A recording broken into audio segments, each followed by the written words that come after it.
भाद्रपद महीने की पूर्णिमा से लेकर आश्विन मास के कृष्ण पक्ष की अमावस्या तक 16 दिनों को पितृपक्ष, कनागत और श्राद्ध पक्ष के नाम से जाना जाता है। पितर का अर्थ होता है पालन या रक्षा करने वाला, और इस समय पितृ यमलोक से आकर अपने परिवारों के सदस्यों के घर में वास करते हैं। 16 दिन अपना अपना भाग लेकर पितर ब्रह्मांडी ऊर्जा के साथ वापस चले जाते हैं। इस प्रकार व्यक्ति अपने पितृ ऋण से मुक्त हो जाता है। ब्रह्मांड में दक्षिण दिशा में स्थित पितृलोक में वास करने वाले पितृ श्रद्धा और भाव के भूखे होते हैं।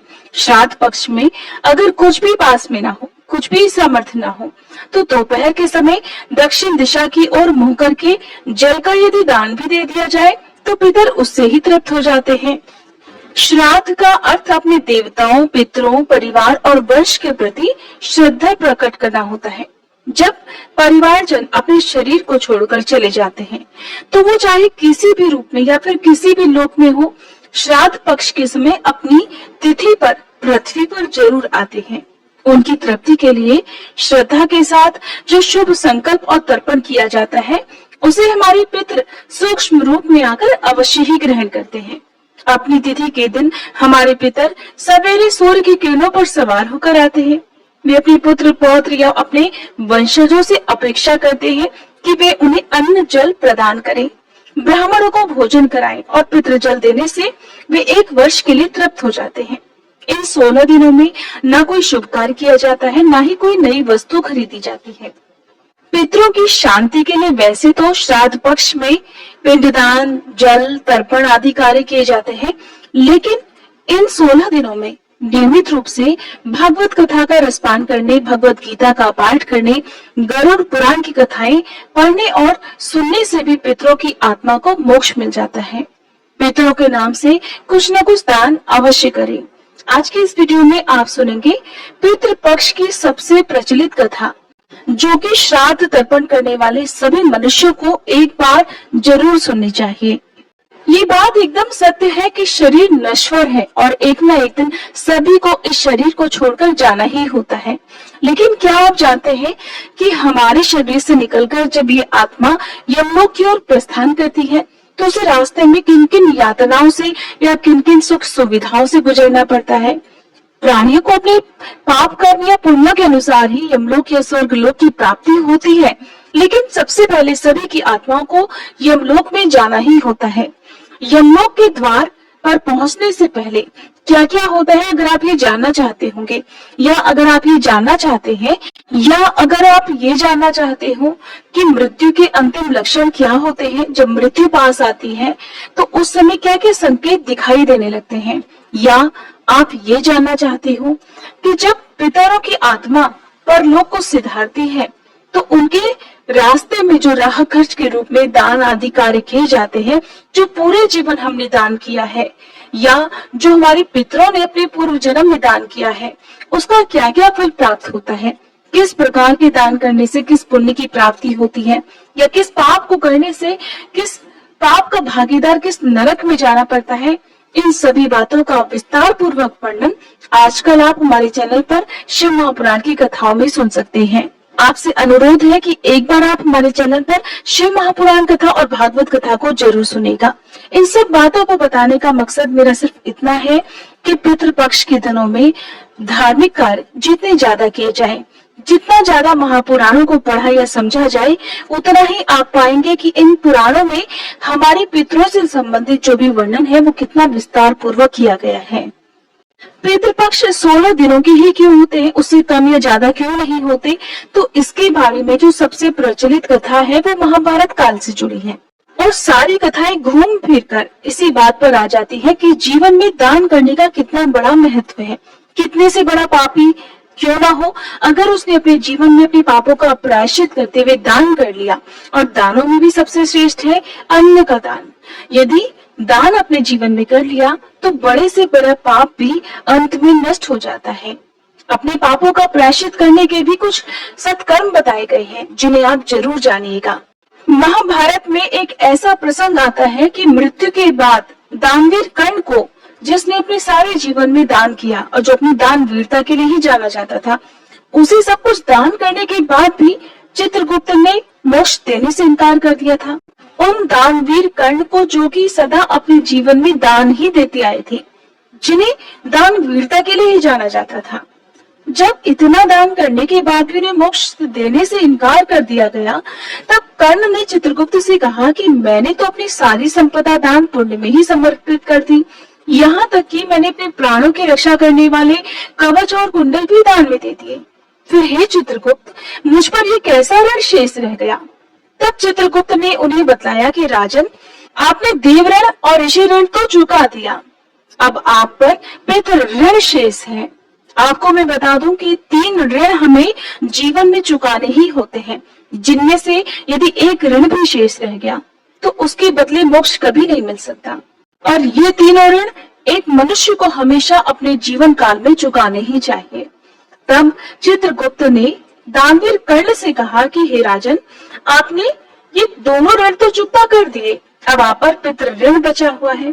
आपने अपने पूरे जीवन में संपदा और सोने का ही दान किया, कभी अन्न का दान नहीं किया। जब तक आप इस ऋण को नहीं उतारते हैं, आपको मोक्ष नहीं मिल सकता। आपने कभी भी अपने पितरों के प्रति श्राद्ध, दान, तर्पण आदि नहीं किया। तब कर्ण ने चित्रगुप्त से कहा कि उन्हें ये ज्ञात नहीं था कि उनके पूर्वज कौन थे, इसी कारण वे कभी उन्हें कुछ दान ही नहीं कर सके। तब चित्रगुप्त ने उन्हें उनकी गलती सुधारने का अवसर दिया और 16 दिनों के लिए पृथ्वी पर वापस भेजा, जहां उन्होंने अपने पूर्वजों को याद करते हुए उनका श्राद्ध कर उन्हें आहार दान किया, तर्पण किया, और इन्हीं 16 दिन की अवधि को पितृपक्ष कहा गया। यही कारण है कि केवल साल भर में इन्हीं 16 दिन की अवधि में अपने पितरों को याद करते हुए उनके नाम से जलांजलि, पिंडदान, श्राद्ध, तर्पण आदि कर्म किए जाते हैं।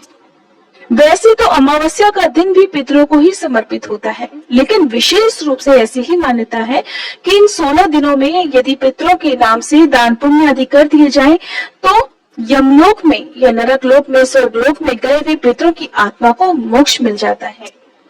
श्राद्ध पक्ष की एक और कथा के अनुसार जोगी और भोगी 2 भाई थे। दोनों अलग अलग रहा करते थे। जोगी धनी था और भोगी निर्धन, लेकिन फिर भी दोनों में बड़ा प्रेम था। जोगी की पत्नी को धन का बड़ा अभिमान था, लेकिन भोगी की पत्नी बहुत सरल स्वभाव की थी। पितृपक्ष आने पर जोगी की पत्नी ने उससे पितरों का श्राद्ध करने के लिए कहा, तो जोगी इसे बेकार का काम समझकर टालने का प्रयास करने लगा, किंतु उसकी पत्नी समझती थी कि अगर ऐसा नहीं करेंगे तो लोग बहुत बातें बनाएंगे। फिर उसे अपने मायके वालों को दावत पर बुलाने का और अपनी शान दिखाने का ये उचित अवसर भी जान पड़ा।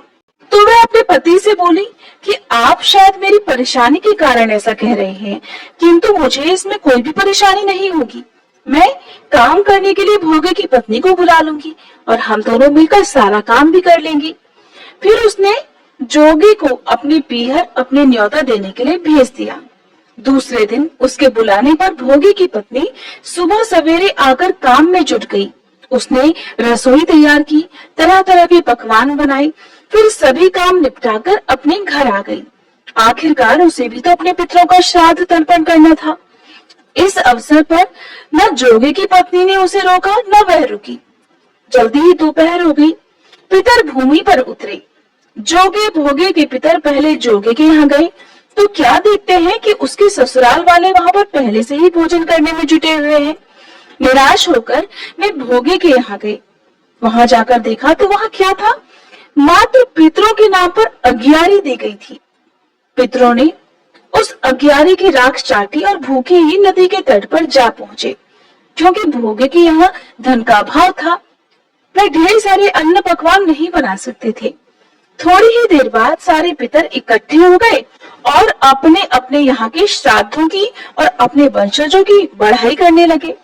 जोगी भोगी के पितरों ने भी अपनी आप बीती सुनाई। फिर वे सोचने लगे कि अगर भोगी सामर्थ्यवान होता तो शायद उन्हें भूखा न रहना पड़ता, मगर भोगी के घर में तो 2 जून की रोटी भी खाने को नहीं थी। यही सब सोचकर उन्हें भोगी पर दया आ गई। अचानक वे नाच नाच कर गाने लगे कि भोगी के घर धन हो जाए, भोगी के घर धन हो जाए। शाम होने को हुई। भोगी के बच्चों को उस दिन खाने को कुछ भी नहीं मिला था। उन्होंने माँ से कहा कि माँ, भूख लगी है, टालने की गरज से भोगी की पत्नी कहने लगी, जाओ बच्चों, आंगन में हौदी औंधी रखी हुई है, उसे जाकर खोल लो और जो कुछ मिले मिलजुल कर बांट कर खा लेना।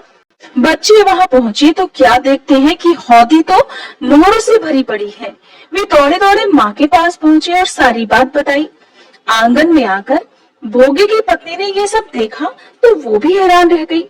इस प्रकार पितरों की कृपा से भोगे भी धनी हो गया, मगर धन पाकर भी वह घमंडी नहीं हुआ, बल्कि दूसरे साल का जब पितृपक्ष आया तो श्राद्ध के दिन भोगे की पत्नी ने 56 तरह के व्यंजन बनाए, ब्राह्मणों को बुलाकर श्राद्ध किया, भोजन करवाया, दान दक्षिणा दी, जेठ जेठानी को सोने चांदी के बर्तनों में भोजन कराया और इससे पितर बड़े प्रसन्न और तृप्त हुए। अब आपको सुनाते हैं रामायण में वर्णित माता सीता द्वारा पिंडदान देने की कहानी। रामायण में माता सीता द्वारा पिंडदान देकर राजा दशरथ की आत्मा को मोक्ष मिलने का संदर्भ आपने सुना होगा। वनवास के समय भगवान राम, लक्ष्मण जी और सीता जी पितृपक्ष के दौरान श्राद्ध करने के लिए गया धाम पहुँचे। वहाँ श्राद्ध कर्म करने के लिए आवश्यक सामग्री जुटाने के लिए राम और लक्ष्मण जी नगर की ओर चल दिए। उधर दोपहर हो गई, पिंडदान का मुहूर्त निकला जा रहा था और सीता जी की व्याकुलता बढ़ती जा रही थी। तभी दशरथ जी की आत्मा ने आकर सीता जी से पिंडदान की मांग कर दी। गया जी के आगे फल्गु नदी पर अकेली सीता जी बड़ी असमंजस में पड़ गई। उन्होंने फल्गु नदी के साथ वटवृक्ष, केतकी के फूल और गाय को साक्षी मानकर बालू का पिंड बनाकर स्वर्गीय राजा दशरथ के निमित्त पिंडदान दे दिया। थोड़ी ही देर बाद भगवान श्री राम और लक्ष्मण जी लौटे तो उन्होंने कहा कि समय निकल जाने के कारण मैंने स्वयं ही पिताजी का पिंडदान कर दिया है।